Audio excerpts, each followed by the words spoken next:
하나님이 기뻐하시는 신앙은 어떤 신앙일까요? 하나님이 기뻐하시는 신앙은 지지 않는 신앙입니다. 하나님의 기뻐하시는 신앙은 하나님을 믿음으로 세상에서 승리하는 신앙입니다. 그래서 이 하나님의 마음이기도 하고 목사의 마음이기도 하고, 여러분 믿음으로 잘 승리하셨으면 좋겠습니다. 때로는 어려움이 오고 때로는 풍랑이 일고 때로는 이 고난이 올 때가 있습니다. 그러나 그때에도 믿음으로 잘 승리해 주시기를 바랍니다. 그래서 목사의 이 마음은 뭐냐면 신앙은 전쟁이죠. 신앙은 전쟁. 그런데 이 전쟁을 이기는 전천후 신앙을 좀 가졌으면 좋겠다 라는 생각이 듭니다. 신앙은 전쟁입니다. 크게 4가지의 전쟁이에요. 첫째가 뭐냐면 사단과의 전쟁. 이게 첫 번째 전쟁입니다. 이 영적인 전쟁이라고 말하죠. 사단과의 전쟁. 두 번째가 세상과의 전쟁이에요. 세상과의 전쟁.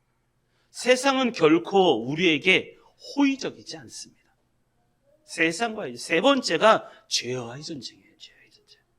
세상에게, 사단에게 내 마음속에서 반응하는 무엇인가가 있어요. 그걸 뭐냐면 죄라고 말을 해요. 이 죄와의 전쟁.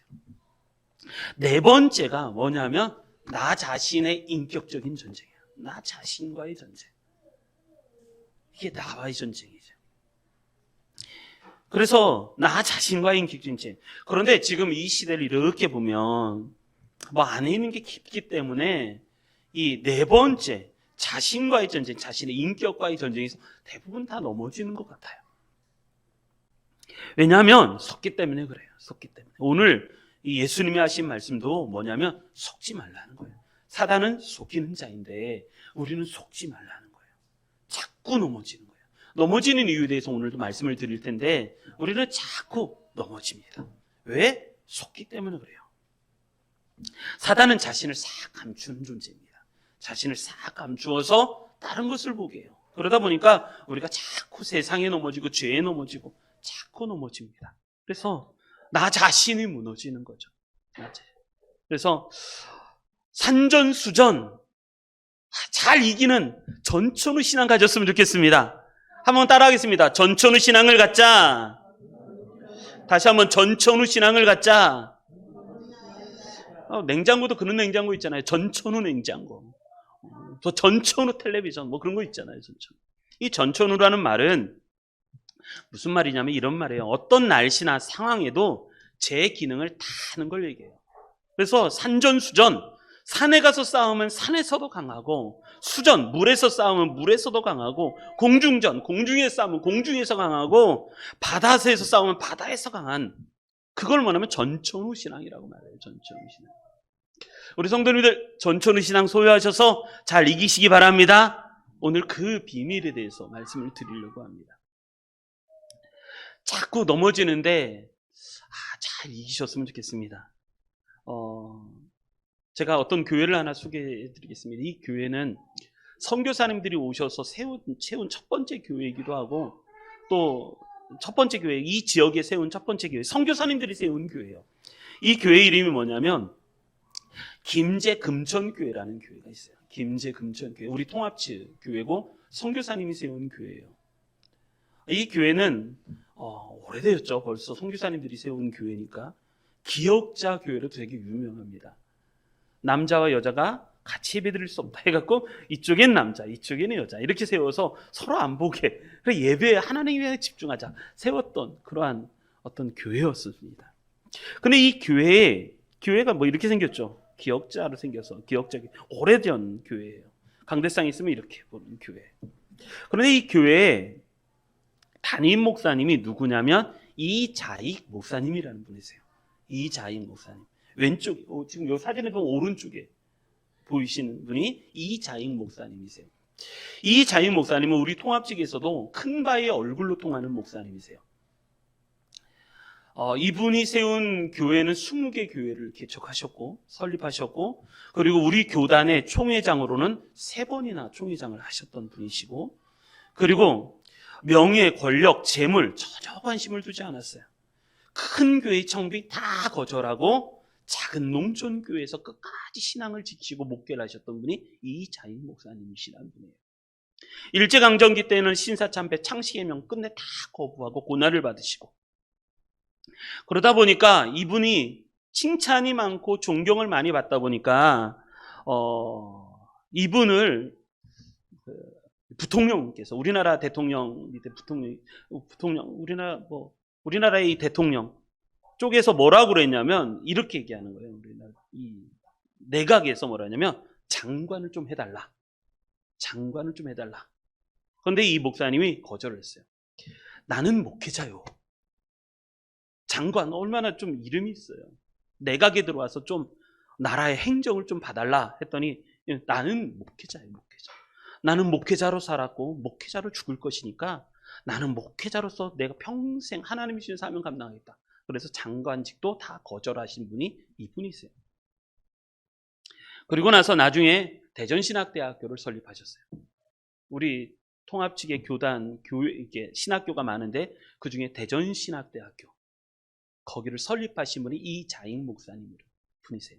그런데 이 분이 원래는 어떤 분이었냐면 이 분이 가난한 종이었어요. 가난한 종. 왼쪽에 보이시는 이 분 때문에 이자익 목사님이 탄생을 해요. 그러니까 왼쪽에 있으신 이분이 장로님이신데 이분이 그렇게 또 유명하신 분이에요. 이분 때문에, 이 왼쪽에 보이시는 분이 조덕삼 장로님이시라는 분이신데 이분 때문에 이자익이라는 목사님이 탄생을 하게 되는 계기가 됩니다. 원래 이분이 이제 김제라는 지역에서 살고 있었는데 부자였었어요. 이 장로님께서 부자였었는데 선교사님이 계셨습니다. 테이트 선교사님 부부가 전주와 정읍을, 이렇게 전라도죠. 전주와 정읍을 왔다 갔다 하시면서 복음을 전하고 있었을 때 중간 지점이었던 이 김제의 용화마을이라는 지역에 자주 들리셨어요. 이렇게 지나가시니까. 그런데 이 용화마을이라는 곳이 우상의 마을이었었어요. 우상의 마을, 무당도 많고 그 다음에 또 절도 있고 막, 그래서 우상마을이에요. 이곳에 복음이 좀 심어졌으면 좋겠고, 오늘은 그 말씀이에요. 어떻게 해야 제일 부자였던 이 조덕산 장로님, 아까 그 장로님이 또 부자다 보니까 말도 마방도 있어요. 말을 좀 돌보기도 하고, 거기다가 말을 맡기고 이렇게 여러 날 묵기도 하고 그랬어요. 그런데 이 조덕삼 장로님이 그 선교사님들을 보고 뭐라고 얘기냐면 이렇게 물어본 거예요. 아니, 살기 좋은 당신의 나라를 두고 왜 이 가난한 이 조선 땅에 와서 이렇게 어려움을 겪는가? 라고 했더니 선교사님이 뭐라고 그러냐면 이렇게 얘기하는 거예요. 내가 이곳에 온 거는 하나님의 특별한 사랑과 이유가 있어서 왔다. 그 뭐냐면 하나님께서 하나님의 사랑, 하나님이 당신을 사랑한다는 걸 전해주러 이 땅에 왔다. 그러는 거예요. 그런 이야기를 해요. 그래서 이 조덕산 장로님이 보수적이고 유교 정신이 아주 투철한, 그런데 이 선교사님의 헌신적인 모습을 보고 감동을 얻어서 자기의 사랑채를 내어줘서 거기서 예배를 시작을 합니다. 이게 이제 김제 금천교회의 시작이에요. 자기 사랑채를 내줘서 예배를 드리기 시작을 합니다. 그럴 때 누가 찾아왔냐면 오른쪽에 목사님이 17살 때 남해에서 살다가 김제까지 오는, 가난해서 먹기 어려냐면 어렸을 때 조부모를 잃고 그래서 먹고 살기 위해서 이렇게 올라오다 보니까 여기 딱 온 거예요. 그러다가 이 장로님 집에서 종로릇을 하면서 말을 돌보면서 살다가 장로님이 보니까 이렇게 들으면서 공부하는 소리를 이렇게 듣는데 머리가 좋은 거예요. 이 목사님이 머리가 좋은 거예요. 저 천자문도 막 외우고 공부도 잘하고 머리도 좋고, 그러다 보니까 이 아이를, 이 17살짜리 이 목사님을 자기 아들하고 같이 공부를 시키기 시작을 해요. 공부를 시키기 시작하면서 예수를 믿고 또 신앙을 가져요. 그러다가 시간이 어느 정도 지나서 그 교회, 금천교회 이제 이게 이제 시간이 꽤 지나서 장로 투표를 할 때가 되었어요. 장로 투표를 막 하는데 뭐가 있냐면 후보자로 딱 둘이 나왔는데 하나는 장로님이고 하나는 목사님. 이게 장로 투표에 2명이 나온 거예요. 후보로 선출이 돼요. 그래서 투표를 막 하는데 누가 됐냐면 목사님이 장로가 되고 장로님은 떨어졌어요. 장로님은 떨어지고 목사님은 장로가 되었어요. 그러다 보니까 이 나이도 어린데 자기는 나이도 많고 부자고 그리고 어른인데 이 젊은 이 사람이 이게 장로가 되다 보니까 이게 좀 쪽팔리잖아요. 그런데 이 장로님이 괜찮습니까? 많은 사람들이 걱정해갖고 괜찮습니까? 라고 했더니 이 조덕산 장로님이 딱 뭐라 하냐면 우리 금산교회 성도님들은 참으로 훌륭하신 분이십니다. 그러는 거예요. 우리 금산교회 성도님들은 참으로 훌륭하다는 거예요. 왜냐하면 저희 집에서 일하는 사람이지만 믿음이 좋아서 이 사람을 장로로 뽑아준 게 얼마나 큰 복이냐는 거예요. 이 사람의 신앙의 열정은 대단하니까 이 사람을 하나님의 종으로 이렇게 뽑아준 게 얼마나 감사하느냐. 그래서 감사하다라고 선포를 하는 거예요. 이 장로님이 대단하신 분이에요. 그러다가 이 장로님이 뭐라냐면 이 목사님을 신학교 공부 똑똑하니까 평양신학교에서 공부를 시키고 신학교 공부를 시키고 그리고 거기에 공부하는 모든 학자금을 다 장로님이 대주세요. 그리고 시간이 흘러서 이 조덕산 장로님도 장로님이 되시고 그리고 그래서 이 목사님 종이었던 목사님이 낮에는 설교 예배 시간에는 설교를 하고 또 집에 돌아오면 뭘 하냐면 종노릇을 하고 막 그랬었어요. 그러다가 신학교를 졸업할 때쯤 김천교회에 담임 목사님을 이렇게 청빙을 하는데 누구를 청빙하냐면 이 목사님을 청빙하는 거예요. 그래서 이 목사님이 그 은혜를 평생 잊지 않아요. 그래서 우리 통합 측에 큰 바위 얼굴의 목사님, 목회는 저렇게 해야지, 교회는 저렇게 해야지 하는 큰 교회, 우리 교단의 어르신이 돼요. 여러분, 진짜 신앙은요, 내가 진짜 신앙은요, 말로 보는 게 아니에요.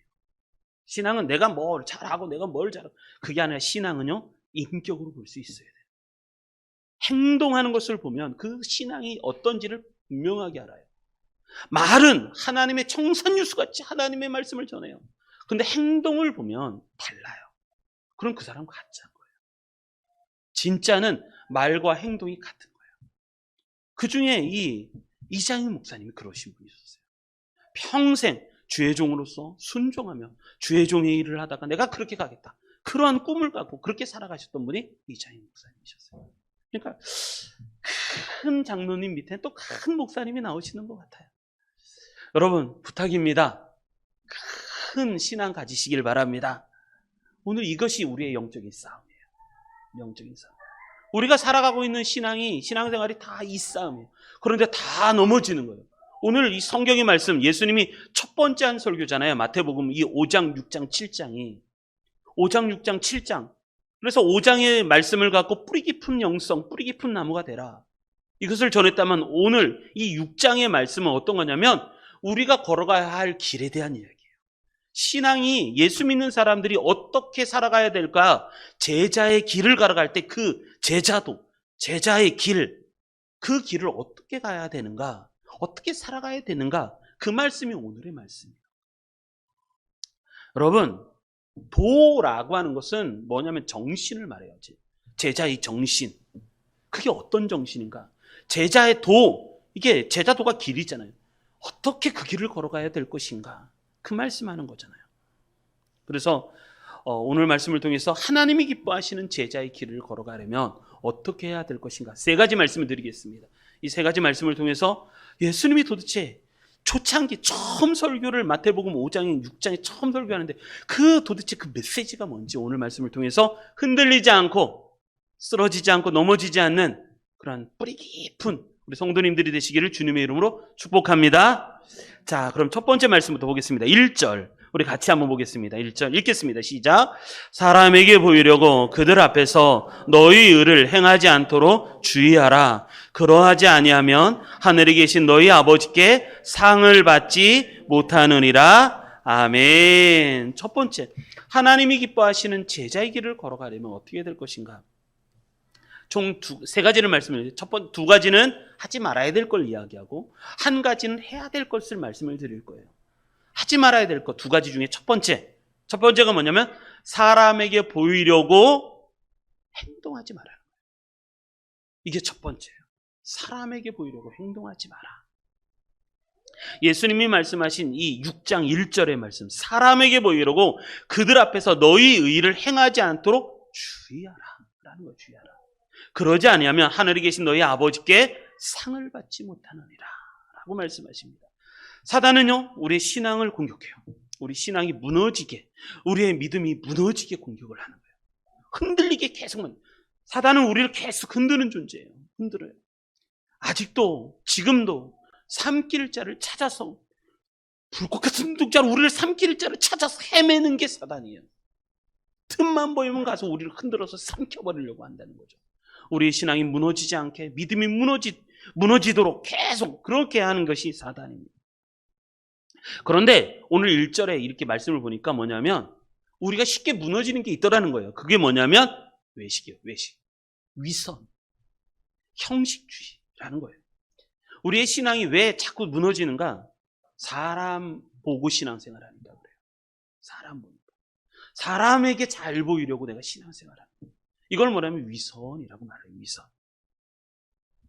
그래서 하나님이 기뻐하시는 길을 걸어가는 게 아니라 다른 길을 걸어가게 만드는 거예요. 사람이 보기에 좋은 길로 걸어가게 만드는 거예요. 길에는 크게 두 가지 길이 있어요. 첫 번째는 좁은 길이 있고 또 하나는 넓은 길이 있습니다. 넓은 길은 사람들이 많이 가요. 그래서 나도 그 길로 가요. 그 길을 찾는 자가 많고 가는 사람이 많습니다.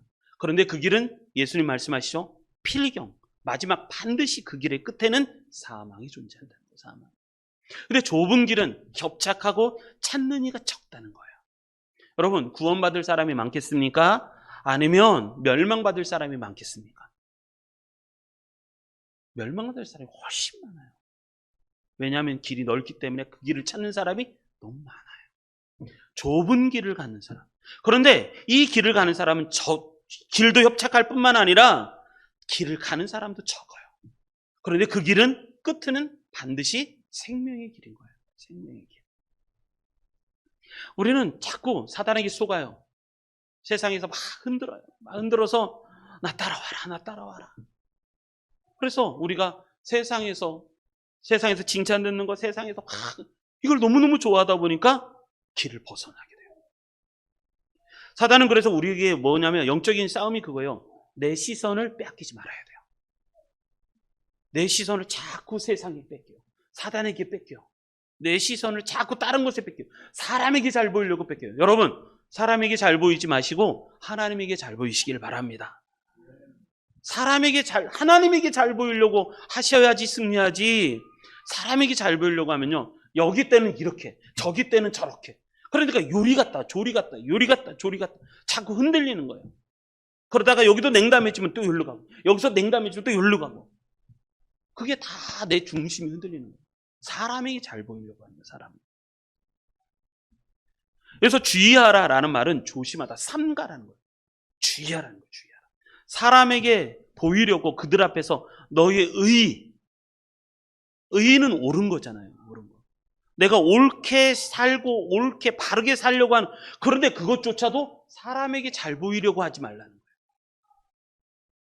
여러분, 하나님이 보고 계십니다. 하나님이 보고 계십니다. 그래서 조심하라는 거예요. 삼가라는 거예요. 삼가하라. 여러분, 이것이 현실 속에서 우리가 예수 믿는 사람들이 범하기 쉬운 죄예요. 저는 한 번은 예전에 기도하다가 하나님이 이런 마음을 주시는 거예요. 정환아, 예, 하나님. 너 목회 열심히 하지? 예, 열심히 하네. 그래서 저에게 한 5,000명 막 성도님들 막 구름대 같이. 근데 어느 날 하나님께서 너 잘했지? 예, 잘했어요. 이제 그만. 예? 이제 내가 너에게 가라고 할 때가 있다. 너 거기 갈 수 있겠니? 하나님 가라고 하시면 가야죠. 근데 거기는 가난한 곳이야. 거긴 사람도 얼마 없어. 너 그래도 갈 수 있겠니? 하나님이 가라고 하면 가야죠. 여러분, 사람은요, 큰 집에 살다가 작은 집에 살면 잘 어려워요. 내가 부하게 살다가 가난하게 사는 거 어려워요. 쉽지 않아요. 사람에게 칭찬을 듣다가 칭찬이 사라지면 그걸 못 견뎌요. 칭찬을 듣는 사람이 조롱을 받잖아요. 그걸 못 견뎌야 하는 거예요. 그런데 우리 주님이 원하시면 우리가 그 길을 걸어갈 수 있는 믿음과 용기가 있어야 돼요. 하나님, 그때 내가 순종할 수 있는 용기를 허락하여 주십시오. 그때 내가 순종할 수 있도록, 그때 그 어려움을 이길 수 있는 믿음을 허락하여 주십시오. 여러분, 우리는요 쉽게 넘어져. 이게 속는 거예요. 사람에게 보이려고 신앙생활. 사람들의 칭찬이 굉장히 나에겐 중요해요.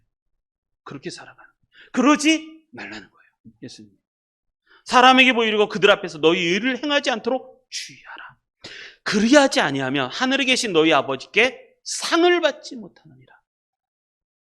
받을 상이 하나도 없어요. 천국에 가서. 오히려 책망만 있을 거예요. 여러분, 하나님이 기뻐하시는 제자의 길은 첫 번째가 사람에게 잘 보이려고 하지 말라는 거예요. 사람에게 보이려고 하지 마라. 두 번째 말씀 2절 같이 읽겠습니다. 2절 읽겠습니다. 시작. 그러므로 구제할 때에 외식하는 자가 사람에게서 영광을 받으려고 회당과 거리에서 하는 것 같이 너희 앞에 나팔을 불지 말라. 진실로 너희에게 이르노니 그들은 자기 상을 이미 받았느니라. 아멘. 두 번째, 중심이 흔들리지 않아야 돼요. 첫 번째가 사람에게 잘 보이려고 행하지 말고, 두 번째, 내 중심이 흔들리지 않아야 된다는 거예요. 여기서 말하는 중심, 하나님은요 중심을 보시는 분이시잖아요. 하나님 여기서 말하는 중심은 목적과 동기예요. 내가 그걸 왜 하느냐라는 거예요. 왜 하느냐. 요즘에는요 성공이라는 목적, 성공이라는 동기, 목회도 큰 목회, 사람들 크게, 정말 내가 물어보고 싶어요. 정말 그것이 하나님의 뜻일까요? 하나님의 뜻은요 흩어지는 거예요. 예루살렘과 사마리아, 온 유대와 사마리아 땅 끝까지 흩어져서 복음을 전하는 것이 하나님의 뜻이에요. 그런데 안 가요. 성을 쌓는 것이, 길을 내는 존재가 아니라 성을 쌓는 존재가 되어서 계속 성을 쌓는 거예요. 성을 쌓는 거예요. 목적과 동기가 어떻게 되냐는 거예요. 여러분, 내가 무슨 일을 하더라도 항상 중심을 한번 살펴볼 수 있어야 돼요. 그 일 왜 하느냐는 거예요. 돈 많이 벌어서 뭐 하려고 하느냐, 인기 얻어서 뭐 하려고 하느냐, 그거 왜 그러냐는 거예요. 중심이 흩어지면 안 돼요. 예수님 말씀하십니다. 그러므로 구제할 때, 구제는 선한 거예요. 구제는 의도 선한 거고 구제도 선한 거예요. 그런데 구제할 때 외식하는 자가 사람에게서 영광을 받으려고, 구제를 하는 목적과 이유가 뭐냐면 사람에게 영광을 받으려고 한다는 거예요. 내가 구제할 때 외식하는 자가 사람에게 영광을 받으려고 회당과 거리에서 하는 것 같이 너희 앞에 나팔을 불면서, 여러분 나팔 불지 마십시오. 나팔 불지 마십시오. 벌써 2000년 전에 예수님이 하신 말씀이에요. 나팔 불지 말라는 거예요. 내가 구제를 하는데, 내가 얼마나 구제를 잘하는지 니들 알아? 나 한다. 나팔 팡 불고 나 구제한다니까. 그렇게 하지 말라는 거예요. 사람에게 영광을 받으려고 거리에서 나팔을 불어가면서 구제라는 행동을 하지 말라는 거예요. 벌써 2000년 전에 하신 예수님의 말씀이에요. 외식이라는 게 무슨 말이냐면, 외식이라는 게 성경에는 20번 정도 나오는데 20번이 나와요. 외식이라는 단어가. 그런데 예수님이 가장 싫어했던 단어가 이 외식이라는 단어였어요. 이 외식하는 거, 바리새인들아, 사두개인들아, 서기관들아, 다 외식. 그것 때문에 다 예수님이 책망을 받잖아요. 이것은 뭐냐면 가장하다, 꾸미다라는 거예요. 사람에게 잘 보이려고 내가 꾸미고 가장하는 거예요. 연극 배우가 꾸미고 가장하는 것처럼 그렇게 꾸미고 가장하는, 그걸 뭐라 하냐면 겉과 속이 다른, 그것을 위선이라고 말해요. 위선. 자기의 이익을 위해서 가장하는 거, 꾸미고 그러는 거예요. 그래서 많은 사람들이, 그때의 지도자들이 뭐냐면 회당과 거리에서 공개적으로 구제를 했어요. 내가 얼마나 잘하는지 보여주는 거예요. 보여주는 거예요. 모든 사람들이 알도록 나팔을 불어가면서 자기가 얼마나 잘하는지를 자랑하는 거예요. 이걸 뭐냐면 자기 과시라고 하죠. 자기 과시. 그러지 말라는 거예요. 그러지 마라. 그러므로 너희가 구제할 때 외식하는 자가 사람에게서 영광을 받으려고 회당과 거리에서 하는 것 같이 너희 앞에 나팔을 불지 마라. 진실로, 예수님 말씀이죠. 진실로 너희에게 이르노니 그들은 자기 상을 이미 받았느니라. 더 이상 상이 없어요. 상급이 없어요. 우리는 중심이 흔들리면 안 됩니다. 사람에게 보이려고 행동하면 안 되고, 두 번째, 내 중심, 목적과 동기가 잘못되면 안 돼요. 항상 그 중심이 하나님 앞에 있어야 돼요. 중심이 흔들리면 다 흔들려버려요. 세 번째, 3절, 4절 말씀. 우리 같이 읽겠습니다. 3절, 4절 읽겠습니다. 시작. 너는 구제할 때 오른손이 하는 것을 왼손이 모르게 하여 내 구제함을 은밀하게 하라. 은밀한 중에 보시는 너희 아버지께서 갚으시리라. 아멘. 세 번째, 하나님만 바라보고 은밀히 가라는 거예요. 하나님만 바라보고 은밀히 가라. 은밀히 행하라. 라는 말씀이죠. 하나님이 기뻐하시는 제자의 길은 사람에게 보이는 것도 아니고 내 중심에 다른 동기와 다른 목적을 갖고 있는 것도 아니고, 진짜 하나님이 기뻐하시는 제자의 길은, 제자가 살아가야 할 그 길은 하나님만 바라보고 가는 길이에요. 하나님만 바라보고 걸어가는 그 길. 그래서 예수님 말씀하시죠. 구제할 때에 은밀하게 하라는 거예요. 은밀하게. 총 4가지로 설명할 수 있는데, 은밀하게 한다는 것은 뭐냐면, 구제는요, 손으로 하는 거예요. 손. 구제를 누구에게 도울 때 손으로 하잖아요. 손. 그런데 오른손이 도운다고 했을 때는 왼손이 모르게 도우라. 왼손조차도 모르게 도울 수 있어요. 구제는 손으로 하는 건데, 그 오른손으로 하는 일을 왼손조차도 모르게 하라. 그것을 예수님이 강조하시는 말씀이에요. 그러니까 뭐가 있냐면, 내가 선한 행동을 할 때, 선한 행위를 할 때 그것이 마음과 동정과 은밀함으로 아니면 자꾸 자기를 드러나게 됩니다. 자꾸 자기를 드러나게 됩니다. 두 번째, 성경에는 이런 말이 있어요. 오른손은 긍정을 상징하고 왼손은 부정을 상징한다. 유대인들의 사고관에는 뭐냐면, 그래서 오른손이라 할 때 왼손, 부정적인 것이 끼어들지 못하게 하라는 거예요. 오른손이 긍정적인 것을 할 때 부정적인 것이 끼어들지 못하게 하라. 그래서 오른손이 하는 일을 왼손이 모르게 하라. 라는 깊은 그런 사고가 있었죠. 세 번째, 악한 충동을 조심하라는 거예요. 충동. 내가 선한 것을 하다 보면 자꾸 악한 충동이 일어난다는 거예요. 악한 충동이 일어난다. 그래서 은밀하게 신속하게 하라는 거예요. 은밀하고 신속하게 하라. 그리고 가장 중요한 네 번째, 은밀하게 하라는 말의 의미는 하나님만 바라보고 하라는 거예요. 하나님만 바라보고 하라. 왜냐하면 하나님이 주체이시고 하나님이 주인이시기 때문에 하나님만 바라보고 하라는 거죠. 여러분, 저는 이 은밀함이 참 좋아요. 그래서 천국에서 상급을 받을 때요, 유명한 사람은요, 제가 볼 땐 100% 거의 하나님 앞에 받을 상급이 없을 거예요. 진짜 하나님 앞에 상급을 받을 사람들은요, 무명해요. 이름이 없어요. 이 땅을 살아갈 때 아무런 무명, 이름도 없이, 지금 선교사님들하고도 교제를 나누지만 진짜 이름도 없이 빛도 없이, 정말 아무런 이름도 없이 빛도 없이 거기에서 하나님의 일을 묵묵하게 하고 있는 선교사님들이 참 많아요. 목회도 그렇게 하는 사람들도 많고, 자꾸 자기 이름이 뉴스에 났으면 좋겠고, 홍보가 잘 되고, 정말 세상에 있는 사고방식이 다 들어와서 교회가 세상화되고 세속화라고 하면 세속화가 돼갖고, 하나님, 예수님이 말씀하신 이 은밀하게 보시는 하나님, 그것을 잊어버려요. 지금 말씀 보십시오. 3절, 너는 구제할 때 오른손이 하는 것을 왼손이 모르게 하여 내 구제함을 은밀하게 하라. 은밀한 중에 보시는 너희 아버지께서 갚으시리라. 내 구제함을 은밀하게 하라. 하나님은 어떤 분이신가? 은밀한 중에 보시는 분이시라. 하나님은 다 보고 계십니다. 은밀한 중에 보고 계십니다. 그 아버지께서 너희들이 은밀하게 했다면 하나님께서 다 갚아주시겠다.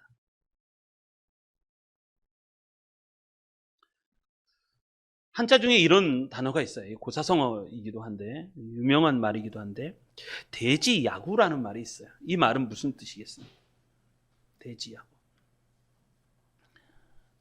또 목사님 또 한자 또 돼지야구. 이 말은 돼지 크다는 거죠. 크다. 지혜로움이 큰 사람. 지혜로움이 큰 사람은 야구. 이 우라는 말이 어리석다는 거. 어리석다. 약자는 같을 약자예요. 그러니까 지혜가 큰 사람은 지혜로운, 그러니까 그냥 조금 지혜가 아니라 지혜가 아주 큰 사람은, 슬기로운 사람은, 이게 슬기지자잖아요. 지혜가 큰 슬기로운 사람은 야구, 어리석은 사람처럼 보인다는 거예요. 이게 돼지야구라는 말이에요. 돼지야구. 위대한 지적 능력이 있는 사람은 겉으로 보기에는 어리석은 사람처럼 보인다는 거예요. 우리는 그렇지 않죠. 우리는 똑똑한 사람처럼, 잘난 사람처럼 옷 빼빼 잘 입고 정말 굉장한 사람처럼 보이고 싶어 해요. 그게 다 뭐냐면 사람에게 잘 보이려고 하는 거예요. 사람에게 잘 보이려고. 놀랬잖아요. 스티브 잡스라는 사람이 지금은 이제 죽었지만, 스티브 잡스가 나와서 프레젠테이션을 하는데 진짜 수수하게 청바지 입고 검은색 폴라티 입고 와서 스티브 잡스가 세계에서도 내놓으라 하는 재산을 소유한 사람이잖아요. 근데 그 사람이 뭐가 있냐면 청바지 입고 폴라티, 검은색 폴라티 입고 와갖고 프레젠테이션 하는데 모두가 놀라는 거예요. 저 사람이 어떻게 저렇게 검소하고 수수하게 입고 저렇게 나왔을까? 페이스북을 만들었던 주커버거, 그 사람도 돈을 어마어마하게 벌잖아요. 막 기부하면 30조, 뭐 이렇게 기부를 하니까요. 기부를 하는데 30조를 기부를 해요. 그런데 이 주커버거가 입고 있는 옷들 보면요, 차도 삐까뻔쩍 안 해요. 수수한 차 타고, 그냥 좋은 차, 뭐 그것도 맨날 바꿔가면서 막, 그게 아니라 수수한 차 타고, 그리고 옷도 수수하게 입고, 그리고 집도 아주 삐까뻔쩍 안 해요. 그냥 무난하게. 그래서 물어봤다는 거예요, 기자들이. 왜 그렇게 사느냐? 당신같이 재벌이라면, 돈을 그렇게 만들면, 자산가라면 좀, 근데 그게 의미가 없다는 거예요. 나에게는 가족이 소중하고. 그렇다고 해서 내가 하루에 100끼를 먹는 것도 아니고 그렇게 살아가는 거예요. 진짜. 그래서 돼지야구라는 말, 위대한 지적 능력이 있는 사람은 겉으로 보기에는 어리석은 사람처럼 보인다는 거예요. 우리는 똑똑하게 보이고 싶은 거예요. 잘난 사람처럼 보이고 싶은 거예요. 근데 그러지 말라는 거예요. 제가 좋아하는 말 중에 하나가 뭐냐면, 위대한 상인은 보화를 감출 줄 안다는 거예요. 보화. 밭에 감추인 보화처럼 내가 그걸 발견했다고 해갖고 막 동네방네 소문 다 내고 그것이 아니라 그것을 감추어 둘 줄 아는 거예요. 저는 이 말씀이 참 은혜가 되었어요. 이 시대를 살아가는 크리스찬이 어떻게 살아가야 될까? 제자의 길이 어떤 길일까? 그건 뭐냐면 하나님만 보고 살아가는 거예요. 은밀한 중에 보시는 그 하나님만 바라보고 은밀하게 살아가는 거예요. 오른손이 구제를 할 때 오른손이 하는 일을 왼손조차도 모르게, 순간순간 찾아오는 이 악한 충동들을 이기기 위해서 신속하고 은밀하게 하는 거예요. 이게 영적 싸움이죠. 영적 싸움. 우리는 자꾸 자기를 드러내려고 하는 거죠. 이것이 선교 정신이에요. 선교 정신. 자기가 주체가 되는 게 아니라 하나님이 항상 주체가 될 수 있게. 하나님이 하셨다. 한번 따라하겠습니다. 하나님이 하셨습니다. 이게 그렇게 어려운 거예요. 이게 그렇게. 하나님이 주인이십니다. 하나님이 하셨습니다. 이게 그렇게 어려워요. 여러분, 말씀을 정리해보면 그렇습니다. 하나님이 기뻐하시는 제자의 길이 있어요. 하나님이 기뻐한 우리가 가야 할 길이 있어요. 제자도, 제자 정신, 제자 길, 제자의 길. 예전에는요, 누가 리더였는가? 옛날에는 누가 리더였는가? 길을 잘 아는 사람이 리더였어요. 그래서 리더라고 말을 하는 거예요. 길을 잘 아는 사람이 리더가 되는 거예요. 신앙생활을 어떻게 해야 할까요? 그 길을 잘 아는 사람이 리더가 되는 거예요. 지식이 있고 학문이 있는 게 아니라 어떻게 가야 되는지, 어떻게 길을 잘 찾아갈 수 있는지, 그 사람이 리더인 거예요. 우리가 살아가야 한 제자의 길은 예수님이 그렇게 거신 것처럼 예수님은 모든 사람에게 막 오병이의 기적을 일으키고, 야, 봤지? 내가 오병이의 기적을 일으켰어. 보리떡 5개와 물고기 2마리를 5,000명. 남자, 아이, 여자아이, 할머니, 할아버지 다 합치면 한 2만 명, 내가 이런 능력이 있어가 아니라 그 사람들 다 집으로 돌려보내고 홀로 산에 올라가셔서 밤새도록 철야하며 기도하시고, 그리고 제자들은 빨리 보내고, 이것에 유혹받지 마라, 빨리 물 띄어서 바다 건너편으로 보내시고, 그러시는 분이 예수님이셨어요. 수없이 많은 조롱들 다 받아가시면서 십자가에서 오직 하나님만 보시고, 아버지여, 내 영혼을 아버지께 부탁하나이다, 아버지만 보시고 살아가셨던 분이 예수님이셨어요. 그렇게 예수님을 따라가는 길이 제자의 길인 거예요. 하나님이 기뻐하시는 제자의 길, 3가지 설명을 드렸습니다. 첫 번째, 사람 보고 가지 마라. 두 번째, 중심이 흔들리면 안 된다. 내 목적과 동기, 구제, 의로움도 이것이 사람에게 잘 보이고 칭찬 들으려고 한다면 니들 상 없다는 거예요. 세 번째, 은밀하게, 하나님만 보고 은밀하게 하라는 거예요. 하나님만 보고 은밀하게. 오른손이 하는 일을 왼손도 모르게, 신속하고 은밀하게 빠르게.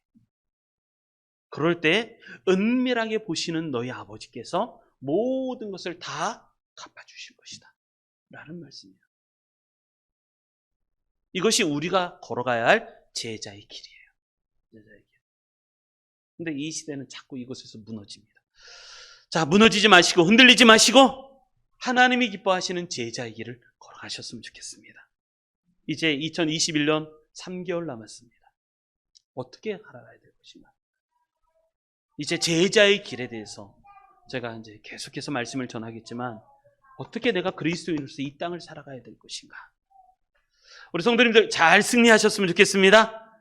그래서 이 말씀 붙잡고 이번 주간 또 승리하시고 9월달 마지막 마무리 잘 하시고 새로운 10월의 출발을 잘 하셔서 길 대신 예수님 잘 따라가시는 우리 성도님들 되시기를 주님의 이름으로 축원합니다. 아멘.